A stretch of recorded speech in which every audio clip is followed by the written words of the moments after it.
I'm Monique Sharp, and this is Get Sharp, where I'm lucky enough to chat with people just like you on turning fear into focus and leveling up their lives. This episode contains discussion of pregnancy loss, premature birth, neonatal intensive care, and infant death, which may be distressing for some listeners. Teegan bravely shares the story of her son Steele, born at 25 weeks and held earthside for 27 days, speaking openly about love, grief, and what it means to live beyond the kind of loss you never could imagine would happen to you. If this conversation brings up anything for you, please press pause and step away as needed, and consider reaching out to Lifeline on 13 11 14 or Beyond Blue on 1300 22 46 36, or even local support services for pregnancy and infant loss. I appreciate you sharing your story for the benefit of hopefully helping others who might be experiencing something similar. You wanted to chat today about baby Steele, born in 2023, and your experience with grief. Yeah, thanks for having me. It's something that I try to be pretty open about and have, spoken openly and helped a few different people. It's something that is super hard to talk about, and not a lot of people do talk about it. I find it gets swept under the rug. It's scary, and it's really overwhelming, especially for people who are on the outside of it and don't understand it. So, I think it's really good to keep the conversation going and to see that it's okay to talk about it, and you don't have to be scared about having those conversations, especially with bereaved parents. Like, they actually want to talk about it most of the time, and allowing them that space and that forum to do it is just super important. It's very courageous of you to approach such a sensitive topic for yourself in such a way. So I just want to say thank you for that. Can you talk to me about the experience itself? What was happening in the lead up to Steele's passing? It's something that I have been over in my mind so many times, so it feels like just yesterday that I lived it. In the lead up, we fell pregnant with him at the end of 2022, towards the end, and he was our 6th pregnancy, but to be our 3rd child. So we have 2 older children. Daisy at the time was 5, turning 6, and Tiger was just turned 2. So 3rd baby, we were super excited. It was nothing really out of the ordinary. The pregnancy went really well. We'd had miscarriages before. We got past that 12-week hump. He was looking great. We'd done the NIP test. There was no issues with him physically. And then we had moved house, so it was a busy time. My job was stressful at the time. And about in February, I went in for my 20-week scan, and it was a male sonographer, and he said to me, I'm just going to do the last check, which is to check your cervix. And he checked my cervix length, and he was like, look, on the abdominal ultrasound, it shows that it's quite shortened, but I want to do an internal so I can confirm that. Now, for someone who has never heard of incompetent cervix, my mind was not there at all.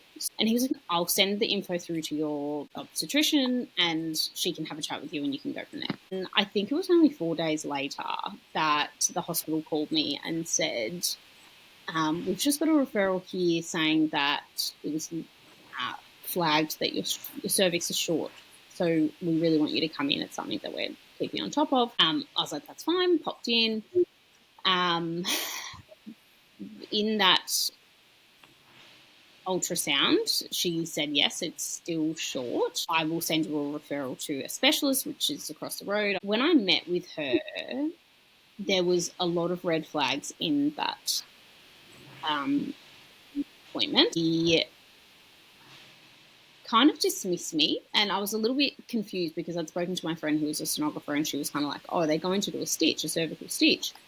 And I thought, oh, well, I don't even know what that is. Like, I didn't really understand, like, why would you get one? You know, how serious is this? You know, was not understanding the gravity of it at all. And then I went and saw the obstetrician, and she was someone I'd never seen before. And basically she was like, everything's fine. You look fine. Baby looks fine.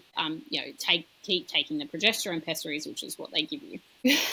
Then she went to hand me another referral, and it had someone else's name on it. And I was like, this isn't me. And she kind of looked a bit flustered and went, oh, yep, okay, sorry. And then kind of looked at me funny, and then searched and then found my name and then printed me new ones. Anyway, at the time, again, didn't think about it. I asked her, should I be stressed? Should I be doing exercise? Should I be having sex? And she goes, no, everything's fine. Do whatever you want to do. And everything's fine. Basically it was less than a 10-minute appointment. Can you help us to understand, as somebody who's not been pregnant, I'm not aware of what a shortened cervix means or what the length of the cervix has to do with your pregnancy? Basically, when you're pregnant, your cervix is what keeps the baby in. So your cervix clogs up with this mucus plug, and it basically becomes very tight, and it stops the baby from falling out. Ideally, it's 3 centimeters and above long. If it's under that, alarm bells start ringing. If it's 2.5 centimeters, it's a bit more serious. If it's 20 centimeters and below, it's very serious. At the time, I was around 21 centimeters, 21 millimeters, so 2.1 centimeters. And so just really in that grey area. And there's 2 ways that they can kind of help. The first one is to give you progesterone, because it is shown that progesterone will either lengthen your cervix or stop you from contracting, basically, and starting to go into preterm labour. The other thing that they can do is put in a cervical stitch. So they literally stitch your cervix shut. So I was on the progesterone, and then the protocol was to have me on the progesterone and to do weekly cervical scans, and just to make sure that it wasn't shortening.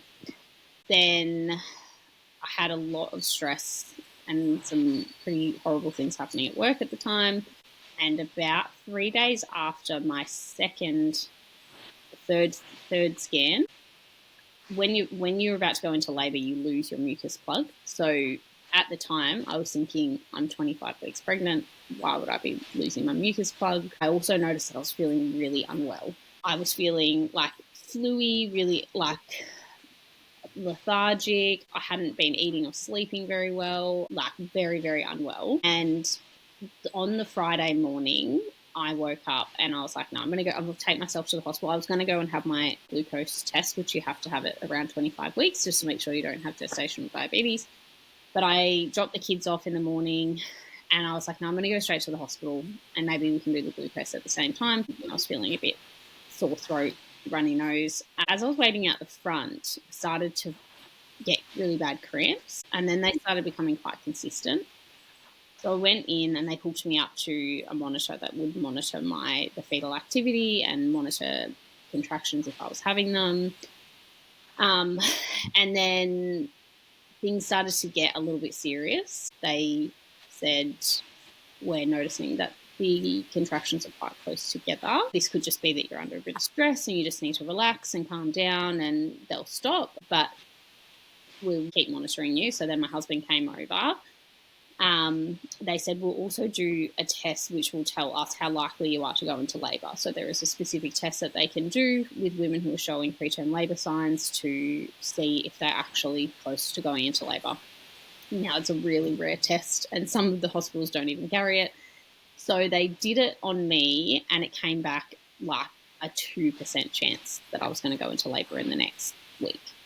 Wow. And I thought, awesome, I'm in the clear, 2% chance, that's really low. And they said, no, anything is considered a positive, so we're concerned. So then they said to me, look, you are at risk of going into preterm labour and we are concerned that baby could come early. What we want to do is give you a shot of steroids to help his lung development and blah, blah, blah, blah. And that's when I was kind of like, okay, they actually think I'm going to go into preterm labour here.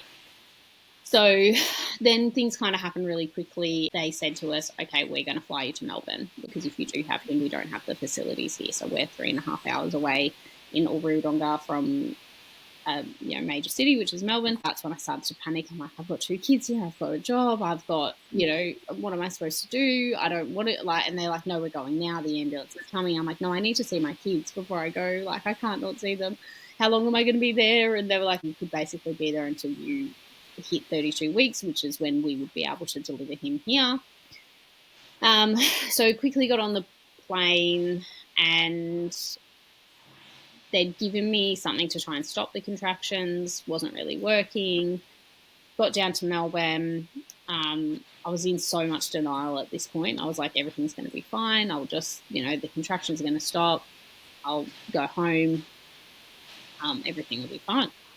And I even told my husband, I was like, you don't need to come down. Like, I'll be home soon. And then his mum said to me, no, you go. You better go. So he drove down and ended up with a speeding ticket, which is good. That'd be right. So then when he got down there, I did feel that things were starting to slow down. I felt that the contractions weren't that bad. And then they said, look, everything seems fine. Go up to the ward and go and have a sleep, basically. As soon as I lied down, this is about 10:30 at night, they got worse. The contractions were 2-3 minutes apart. I was just praying and hoping. I was just lying there. I was like, if I just go to sleep, they'll stop. If I just go to sleep, they'll stop. But I couldn't go to sleep because they were so painful. I was timing them. David had fallen asleep in the chair. I didn't want to wake him. I wanted him to sleep. And then it hit me at about 2 a.m. I'm like, they're not stopping. He's coming. All of a sudden, like, the pain just went through the roof. And I was like, I can't do this. I can't do this. I woke Dave up. I was like, help me. Like, get the nurse in here. Get the doctor here. Like, this isn't right. Like, I'm not okay. And the pain was so bad. And all of a sudden, once I got really anxious, it got worse and worse. Then the doctor came in and she's like, you're 4 centimetres dilated. Like, he's coming. We're going to move you down to the birth room. And I just lied there, just in absolute complete, like, denial. I was like, this isn't happening. I was in so much shock, and people were talking to me. I wasn't responding. I'm like, I can't believe my body's doing this. Why is it doing this? And they moved me down into the birth suite, and I said to them, please give me some morphine, because that's what helped with Daisy and my contractions stopped. Like, this will help this time, it'll work. And they were like, okay, we will. And they gave it to me, and I just went to sleep, and like, not sleep, I was not asleep, but I was kind of just dozing. And Dave was beside the bed holding my hand, and there was a nurse watching the monitor, and I knew, because I was so still and quiet, Dave thought my contractions had stopped. And he was relaxing. And the whole time I could feel the contraction after contraction after contraction. I knew that they weren't stopping. I knew he was coming, and I just lied there still as I could, just holding him in for every last second that I could. Just did not want him to come out. I was like, no, I just won't move, and he'll stay in. And Dave thought I was asleep, and he said to the nurse, can this happen? I knew the nurse could see on the screen that they weren't stopping, and she was like, yeah, sometimes it can. And I was just so devastated. And then eventually the doctor came over to me, and he said, do you feel like you need to push? And I had for hours, but they were monitoring Steele, and I knew that he wasn't, like, in distress. And he said, do you feel like you need to push? And I said, yeah, I have for hours, but I'm just trying to keep him in. And he's like, you need to push now. And I was like, okay. And so we delivered him, and they came in and they explained to us, he's 25 weeks and 4 days. He's had 1.5 shots of steroids. Like, he's got a 60% chance. And when you're told those odds, you just think, I will absolutely be in the 60%. There is no other option than me being in the 60%. You just don't think about the other option. And he came out, and they told us he'd be about 4 450 grams to 500 grams, but he was 900 grams. So they're like, that's really good. He's big. He's not really needing help breathing. They did like the tests that they do on him. Like they had like 20 people in the room and a NICU doctor there and a neonatal specialist. And they're like, he looks really good, but we've intubated him, so we've put a tube down his throat just to help him, but he really probably doesn't need it. And then they handed him to us, and he was in this plastic thing because when they're born that little, he can't regulate his own temperature, so they had to keep him really warm. And then they took him to the NICU, and Dave went with him. And physically, I was fine. And from that point on, I went into very much like everything's going to be fine. Everything's going to be fine. Yes, he was born early, but, they were telling us all these positive things about him. I'm like, yep, he's going to be fine. And 3 days later, they took the tube out. And they're like, he's doing so well. We're going to put the CPAP mask on him. And we just felt really, really confident that he was going to be fine until the Tuesday. And so we had him Saturday morning, and this was Tuesday night. We'd been in with him every day. I was pumping. I was trying to get milk. I was doing everything that I could. And in the NICU, there's all these incubators. He's in a room with other babies, and he lives in this incubator that helps keep the temperature right and helps it to stay really moistened because his skin's really sensitive because he's so little. And I was just doing the only thing that I could do, which was pump milk for him, and they would try and give it to him when he got stronger. And we felt really positive Tuesday night. And all of a sudden we saw all of these nurses and doctors running to the end of the hall. And it sounds horrible, but we were like, don't be Steele, don't be Steele, don't be Steele. Just anyone else. Like, I know that sounds horrible, but you think it can't be for him. Like, I don't wish that on anyone. And then we walked in and it was him, and it was just a mess. And they were like, you can't be in here. We need you to go out. We're going to have to reintubate him. He's not coping. And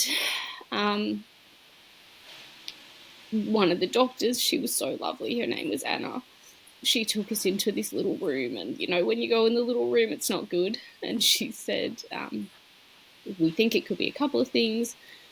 We're going to try and save him, but we might lose him, and you should go and be with him. And we went in, and the nurse helped me put my hand on his chest, and she's like, Mummy's here. And then she said, we need you to move away now, and we will try and intubate him and get him back up. And we were sitting out in the hallway on these chairs, and Dave was holding my hand, and the thought that was going through my head was, oh my God, I'm going to be that mum who loses a child. That's going to be me. That's it. Like, that is my reality now. They stabilized him at that point. But from that moment, I became a lot less naive. And I realized that we might not take him home. And it's what I probably the shock I needed to make me realize the gravity of the situation. The NICU is really, any parent that's been in there will tell you the same thing. I think I read something where 40-something% of NICU parents have PTSD, even if they take their baby home or they don't take their baby home. Going into a hospital and being with your baby and seeing them in this crib, this isolate that you can't touch. Well, you can touch them, but you can't hold them. You can't feed them. You can't do any of the things that you naturally should do as a mum. That's the part that causes the trauma. It's not being able to do anything and standing there and realizing that all these people you were trusting, all these people around him, that they are going to keep him safe, but you know that they don't love him like you love him, and that they can't keep him safe like you can keep him safe or should be keeping him safe. That feeling of being so helpless for your child is incredibly painful and incredibly traumatic. People say to me, like, you know, you have PTSD because you lost your son. No, I don't. That's not why I do. I have PTSD because I spent so long watching him decline and in pain and unhealthy. I spent so long watching him like that in such a helpless state and not being able to do anything.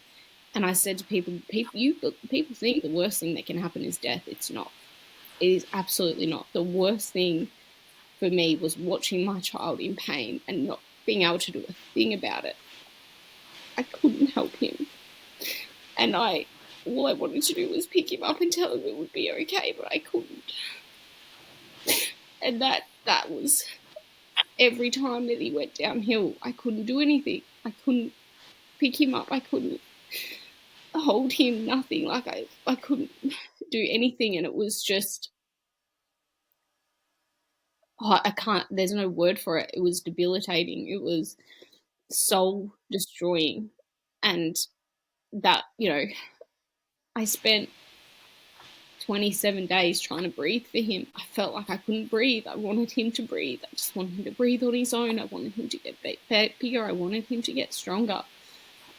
And I just had to lay that in the hands of other people. They were fantastic there, I have to say that. The women and the men there at Royal Women's were amazing. Every nurse, every doctor gave us everything that they could. But the way that I work is I didn't want to just leave it to them. I'm like, I need to understand what's happening to him. I need to understand what his chances are. I need to understand, what are these things you're giving him? What is this medication you're giving him? What is this tube down his throat doing? So I spent hours, you know, back at the Ronald McDonald House watching YouTube videos, learning how to read the machine and how to read his oxygen levels and what that meant and why they were adjusting it. And it got to the point where I understood it so thoroughly that there were registrars who were coming in who didn't know as much as I did. And they were saying, oh, you know, his level was this. I'm like, no, it was this yesterday and it was this today, so it's actually improved. Most of the other parents kind of just sat there when the doctors would do their rounds, but I was like, no, I want to be a part of the conversation. I want you to talk to me, not just around me. I need to understand that's the type of person I am. I want to know what's going on with him. And to the point where the head doctor, like I said to him at one stage about their decision to keep him on the ventilator despite the fact that he was showing improvement. And he kind of basically said to me, yeah, well, maybe we missed our mark. And I was there going, you are the head of the neonatal centre and you're telling me that I'm explaining to you how you missed the mark. And I wasn't angry at him because I knew he was trying and he could only do what he could do. He had 50 other babies in the ward, you know. But it was that moment of realising you don't know everything and you're just a human. And to lay my child's life in your hands is not wise. It's not that I don't trust you, but I can see that you can make a mistake. So they were great. Like, they were open when I would say things like, why are you adjusting it to that when we should be trying this, blah, blah, blah. Obviously, during the entire time he was there, he was having ups and downs. But I tried to stay on top of everything, and he was getting bigger and he was getting stronger. The hard part was being away from the other two kids, so they would come and visit him, and they got, you know, those are valuable memories for Daisy to have. Tiger won't remember them, but we got photos with him and all those kinds of things. So towards the end, they said to us, he's not improving. The goal when you have a baby on a ventilator in the NICU is to get them off the ventilator. The longer they stay on that ventilator, the worse their outcomes will be. Every day there'd be a setback and they'd say to us, well, no, he's not improving here. He's improving this way, but he's not improving in this other way. Then one part of his lung would collapse and then that would come back and then the other part would collapse. And towards the start of April, I celebrated my 30th birthday in the NICU. At the start of April, they said to us, he's not improving and we have one option left. And that option is to put him on a very high dose of steroids, which comes with a 60% chance that he will have cerebral palsy. He may have very mild cerebral palsy, or he could have severe cerebral palsy to the point where he's in a wheelchair and he can't do anything for himself. He's fully disabled. And Dave and I said we want to give him one last chance. We like those odds. I just want to give him one last chance. And they said, right, but if this doesn't work, we have nowhere else to go. And we said, just give it a shot. And so they started him on the high dose steroids. In the first couple of days, he didn't respond. And then the third day, we walked in and his oxygen levels were perfect. And I just couldn't believe it. And both Dave and I, we walked in, we had to wash our hands before we went to him, and I didn't want to look at the screen. I'm like, I'm not going to look at the screen. I'm not going to look at the screen. And then I walked over and I saw it was at 26%, which means he's in air, which means he's needing as little assistance from the ventilator as possible, looking at extubation, and I was just so happy. I was like, oh my God, he's going to be fine, he's going to be fine. And Dave said he was going to go back and get Daisy and Tiger to bring them back for the weekend because it was Easter weekend. And I said, no, I'll go. I think I need to go home for one night and I'll bring them back tomorrow. Steele's stable. This is the perfect time for me to go. I haven't been home in a month. And anyway, got home to pick up Daisy and Tigers, and Steele was still relatively stable. And then picked the kids up, and my sister came out to visit me, and I'd been texting Dave, and then he was just silent. And I was like, this is not good. And he wouldn't answer my phone calls, and he wasn't responding to my text messages. And I just knew. I knew something had happened, and I was messaging, I'm like, please just tell me what it is. Tell me what it is. And he said he's back in 100% oxygen, and there's nothing that they can do. He's stable. You'll see him tomorrow, but there's nowhere to go. And as soon as he messaged me that, it was incredibly difficult. And the fact that I wasn't there with him, Dave told me later that he just broke down and a nurse was holding him, and he told me he believes that Steele got a little bit better so that I could go home for a night. Oh. And, I didn't have to be there to see him go back downhill. And then the next morning, the whole way to Melbourne, I just absolutely bawled my eyes out because I knew what they were going to tell me. I knew what they were going to say when I got there. And Daisy was in the back going, Mum, it's okay. Steele's going to be okay. He's going to come home soon. It's okay. And I couldn't tell her. I'm like, how do you explain this to your 6-year-old? And we got down there, and I knew that what was coming. And the doctor pulled us into a room, and I'll never, ever, ever forget it. And she was so lovely, and she was Irish, and I love Irish accents. And she sat us down, and Dave's mum had come, so she was watching Daisy and Tiger. And they took us into the small room again, and she said, we tried the high-dose steroids. They're not working. And she said, I think he's going to die. And even though I knew that's what she was going to say, there was just a part of me there's got to be one way out. There's got to be some way out. There's got to be a way to save him. There has to be.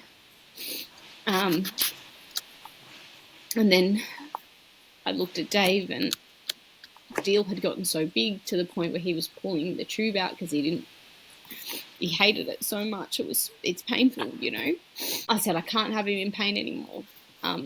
They had also paralysed him, because he kept pulling the tube out. And it was just horrible. And I was like, this isn't living. This is not living. This is a nightmare for him. This is a nightmare for me. This is a nightmare for everyone. This is not living.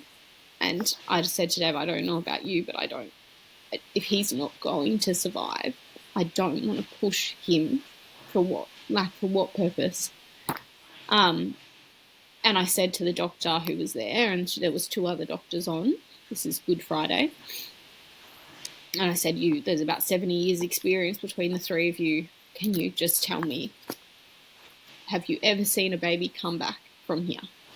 And they said no. Like, he basically couldn't breathe. Like, his body was not getting enough oxygen into his blood. And they're like, he's suffocating, essentially. And so I said to them, our kids are here. Like, I don't want them to see their brother die. Like, what do we do? And the lady who was like the social worker, she said, we have lots of families who send their kids home, and we have lots of families who keep their kids here. And I said, but what does that do to a kid, like, to witness something like that? And they said, well, kids are more resilient than what you think they are. And every parent that we know who's kept the children here has never regretted it. They're like, we'll take you to a room and you can be with him, and the family can be with him, and we got photos, and we got to give him a little, like, bath and put clothes on him, which he'd never worn clothes. And they're like, you'll get to see him without all the tubes in, and you'll get to hold him. And I said, I just don't want him in pain. I do not want him in pain. I don't care what happens. I don't want him to be in pain. They said, no, he will be taken off the paralytic because legally he can't be in his system when he passes, but he will have morphine, like he'll be asleep. And yeah, they were great. Like, they let us take our time. They're like, there's no time limit on this. You want to hold him for 2 hours, you want to hold him for 10 hours, you want to hold him for 50 hours. There's no time limit where we will do what feels right for you and your family. And so, yeah, we got to all hold him, and obviously my 2-year-old was not understanding of how serious the situation was, and he wanted to draw on the baby. So I was like, that's, we're in this room, we're saying goodbye to him, and our whole family's there, his brother, his sister, his nan, his mum and his dad. And if you have to go, like, it was the best we could do for him. And he got to know what it was like to be part of our family for a really short time. And he got to know, he got to be in a room where we were laughing and we were holding each other and we were talking, and we got that moment. Like, we got that moment with him. And that was 27 days of Steele. Oh, Wes, thank you so much for sharing that. Like, I don't know anybody who could sit and hear that experience without tears in their eyes. That's incredibly, I can't even imagine that experience. It's so funny that you say that, because I remember, like, after we lost him, I just wanted to find other women who'd lost as well. And I wanted to know that, their story. And I wanted to, when you go through something like this, you want people who have been through it with you. Like, you want to be in that moment. And by some horrible chance, the 2 little boys who were actually born on the same day as Steele, they both passed away, and I spoke to their mum, and we were going through it at the same time. Like, it's an experience that it's a club that no one wants to be a part of, but everyone in it gets it, and no one else outside of it does. People keep telling me that they can't imagine, and the funny thing is, they can imagine, and it is as horrible as what you think it is. And I remember feeling that way when I'd heard about a friend who had lost, had just had Daisy, and she lost her 2 little girls, twins. They were stillborn, and the grief that I felt just hearing about it, I just cried and cried for hours for her. And I do truly believe that women and mothers, when you hear about another woman like that, there's a part of you that experiences that, like in a very small, minute way. It's not the same, but you do, that feeling. It's familiar to all of us, that feeling of, I could lose that, and that's how that would feel. You get that tiny little snippet of how it feels. And when I was going through it with Steele, I was like, this is the same feeling. It's just magnified 1,000 times worse because it's my child. But I do believe that people who heard about Steele and our story, that they probably did feel, especially my family, like my poor sister. God, she was camping and she got the news, and she hates people seeing her cry. And I think the 30 people there would have seen her cry, and she would have been very devastated about that. Before the experience happened, you touched on the fact that you were really quite stressed at work.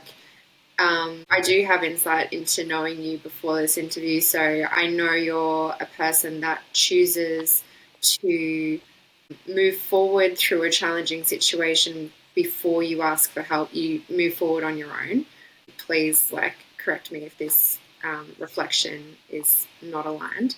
But it sounds like prior to this experience, if there was something that was quite stressful, you chose to hold it on your own and continue forward anyway. And what I'm hearing from the other side of this experience, that you're choosing to be open, choosing to share some of that, so that not only can you help other people to understand where you're at, but you're inviting in that support and that love that you need to be able to move forward. Is that an accurate reflection, and has that changed the way you deal with stress? Yeah, 100%. It's actually part of the story that's, I suppose, I hate to say, look at the positives that came out of it, because that's... It feels very cliche, doesn't it? 100%. Yeah. But prior to our experience, me and my husband, we had very differing ways of dealing with things, and that caused a lot of issues in our marriage, to the point where we almost did get a divorce. And a lot of it was due to exactly that, the fact that I would not open up to him. I would not let him in. I didn't like being seen as vulnerable. And he's the opposite. He wears his heart on his sleeve, and he's very open with his emotions, and he's very, fluent in that kind of language. Like, I always say this, Steele came into my heart and cracked it wide open. And it is something that my other 3 kids have done in their own way, but I actually think that it's the gift that Steele gave me, was saying, Mum, it's okay to be vulnerable, and it's okay to open up your heart. And here's the opening, he's broken my heart, but he's also opened it. And during the loss of him and the process that we went through, I've never felt closer to Dave. Like, I couldn't believe, my walls all came down, and I was so vulnerable, and I was so terrified, and he wrapped his arms around me and protected me and looked after me. And even when he was drowning, I said that the other day, like, someone said, you want to find someone who will build you a boat to help you get over things. And I said, you built me a boat while you were drowning. And it's one of the best things for our marriage, like, for me to finally be able to go, you know what, I can't keep pushing you out. I can't keep doing that. And our marriage now is in the best place it's ever been. Ever been. And that there's a multitude of factors that goes into that. But post losing Steele, it didn't just immediately happen. Like, I did just, it was a huge process for me. The first thing I did was my GP was fantastic. He's a friend of ours. We've known him for years. And he was like, we're going to get you on a mental health plan. I want you to see a psychologist, all of these things. And me and Dave did both do that. That was something that we prioritized. I want to be mentally okay. Like, I have 2 other children. I can't fall apart. And, Daisy, for one of the first times in her life, saw me crying. And that brought her closer to me, because she was like, oh my God. And she would be like, it's okay, Mum. She would hug me every time. Tiger would laugh at me, but he was 2. That was another layer to it, was watching your 6-year-old lose their brother and comprehend grief. It's so hard. She can't comprehend it fully, but she did amazing, and kids really are resilient. But the process took a long time. So I started seeing a psychologist, and she gave me some books to read. One of them was Bessel van der Kolk's The Body Keeps the Score. He basically talks about how trauma lives in the body, and how it can impact you health-wise. And one of the biggest takeaways from what happened with Steele was, we always take our health for granted until we don't have it anymore. We always take it for granted. And the smallest little things, and I thought, all I wanted was for him to take a breath on his own. I didn't want anything else. I just wanted him to be able to take a breath on his own. That's it, And I started to realize, if I don't get myself right mentally and emotionally, it can cause just as much damage as if I physically don't look after myself. Like, this is important. What do you think in that book, sorry to interrupt you, but what do you think in that book helped you to see that more clearly than it did hearing it from a psychologist? Or how is the discussion different? What clicked for you? I think the science behind it really helped me. So, like, obviously in the book he talks a lot about statistics and research, and he talks about the ACEs score, so adverse childhood experiences and things like that, and how that shows up later in life. And one of my biggest driving factors is, I don't want this to be detrimental to my other 2 kids' lives. Like, I could just fall apart. I could absolutely fall apart and go into this depressive, cycle. And some people do, and some people need to grieve that way. Everyone grieves differently. But I had 2 kids that needed to be fed and taken to school and looked after, and I that wasn't an option for me. And partially it was a good thing, because it did give me purpose, and it did give me meaning, and it did give me a reason to get up in the morning. On the other part of it, it was also really difficult, because there wasn't a lot of space for me to just sit in my grief. I took time off work, which was good. And some days I would just sit here and I would just cry and cry and cry.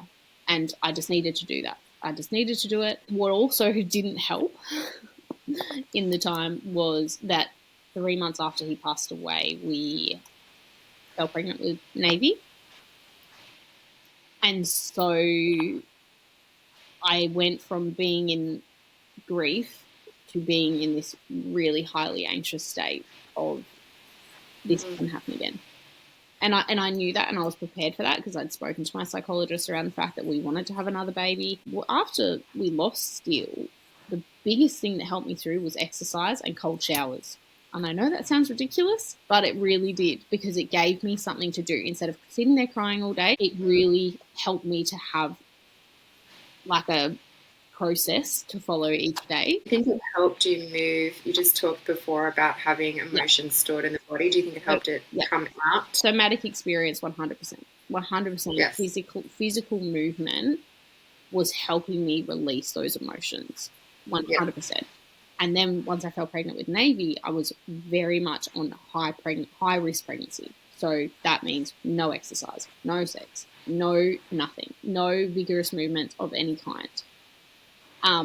And that was for 9 months. And during that 9 months, I was thinking, all I want to do is do exercise. It is something I took for granted because I can't do it now. It's so horrible. I just want to go for a walk. Nat couldn't do a walk. What about a swim? Nat couldn't go swimming. Literally couldn't do anything. And that exacerbated the anxiety because I had no days. It just stayed within my body. And then the anxiety got worse because I'm thinking, now the stress is going to harm the baby. Yeah. So, after we had Navy, I was finally in a place where I could prioritize health and why it mattered to me. Because all I keep thinking is, my son's life got taken away.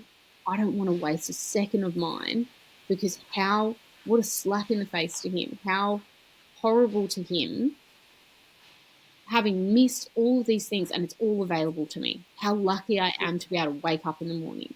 How lucky I am to be here. How incredible it is that we live in a beautiful home, that I have a wonderful husband, I have 3 healthy children. What an absolute blessing. And none of that can be taken for granted. It's something that I think every day. If I didn't prioritize my health, what does that mean? Like, I'm going to get sick, and then what does that look like? My other kids suffer and my husband suffers, and it's not just for me. Prioritizing my health has never just been for me. It's been for my whole family. It's important. I get Navy up out of his cot and I take a moment and I go and I smell his blonde little hair. Little fun fact, he was born with a mark on the back of his neck and it's in the shape of angel wings. And it's called an angel's kiss. None of our other kids have it. And he was born 10 days after Steele's first birthday. And he was born in the same place, just across the hall. And his birth was so quick and easy, no issues, not one problem. And he was the first baby that I ever got to hold straight after he was born. And that's all I wished for. And I swear to God, my little boy in the sky, he gave that to me, 100%. And that's where my husband said, and that's it, we're done. He's so traumatized, he can't do it again. He cannot do it again. But yeah, those and everything, it has made me just realize that there's things that matter and there's things that don't. I don't get upset over these stupid things. I realize that my relationships with my family, with my friends, with my children, all of that, that's what matters, those moments with them. And now I'm able to just sit in it. I'm able to just sit with my dad and be like... Yeah, and be present. Present. Yes. And that is something that, has changed my life for the better. It has absolutely changed my life for the better because prior to that, I was not present. I was not present. I was living in this other world. I was unhealthy. I was not eating properly. I was not exercising. I was not doing any of those things because I didn't realize they all interlink. What you're putting into your body is creating your DNA and how it's expressing itself. When you're exercising, you are growing a stronger, healthier body, And I think and you're moving the emotions we talked about. Yeah. Yeah. 100%. You're coming back to yourself. Yeah. Out of your into your body. Yeah, 100%. And those are the things that I prioritize now. So, people laugh at me because I have such a strict schedule, but there's a lot to, get in there in a week when I work full time, 3 children, prioritizing exercise, but it gets done. And when I'm organized, then every moment that my kids are awake and I have them here, I'm present with them. And I've never been happier. I've never felt more content. And I think it's almost a contrast because losing Steele has allowed me to see how horrible it can be, life, and cruel and unfair. But it's also made me realize, in contrast to that, how beautiful things are and that life is what you make it. And that, I know that sounds cliche, but it's true. No one has the power to change your life or to make it better or worse but you. No one has that power. I'm so happy for you, honestly, genuinely. I'm so happy for you with where you're at right now. Like, it's a really beautiful thing to see you so happy, even though you had such shade that you had to experience. But, you know, as you say, you can't have the light without the shade. Yeah. What would you say to other women who have or are going through a similar experience to what you've been through? I've spoken to a lot of women who've lost children. I'm sorry. I'm sorry that you're here. It's incredibly painful, but reach out when you can. That's the biggest takeaway. Reach out. I know that some women who lose children, they don't want to talk to anyone who hasn't lost a child because they can't understand it. And I do understand that. I spoke to people who haven't lost a child, and no, it's not the same. But if you need to speak to women who have lost a child, then you can find them. Like, you know, you can find me, you can find lots of people, but find them. You know, I read a beautiful book that was called Ask Me His Name, and it was actually gifted to me by a friend who had lost her son. And I needed to read that at the moment that I read it. It was 3 months after he'd passed, and everything she said in that book, it just so aligned with me in those moments. It was so raw. And it broke my heart all over again. And reading her story, I even said to my husband, sometimes I feel like I cry more about other people's story than I cry about our story. It's so weird. But reach out and look for ways to keep your baby's memory alive, in any way that you can. And what would you say to friends, family, new acquaintances, work colleagues to help them to understand what may be needed when somebody else is going through an experience of grief of a child? Big one is the name of that book. Say their name. Hearing their name is so important because it feels like a little bit of life is breathed back into you know, where he's missing from. And hearing that people are thinking about him, or they're thinking about us, or, you know, on his birthday and on his anniversary of his passing, and those moments are so important. And also, don't be afraid that they cry, because they will cry because they miss their baby. And there is nothing wrong with that. That's normal for them to want to cry about it. Don't be scared of the crying. Like, just be open and give them that space. You know, if you feel in the moment that they want a hug, just say, you know, can I hold your hand, or can I give you a hug? Or, you know, I met a guy for a first time at a work thing, and he was at a networking connection I was making, and I told him the story of Steele, and he handled it really well, and he said the right thing. He said, I'm so sorry. And then I'm not really a hugger, and he's like, can I hug you? And I was like, sure, I've just met you, but we hugged. And it was really nice. The worst thing that you can do to a bereaved parent is pretend like the elephant's not in the room. I'm living and breathing this grief right now.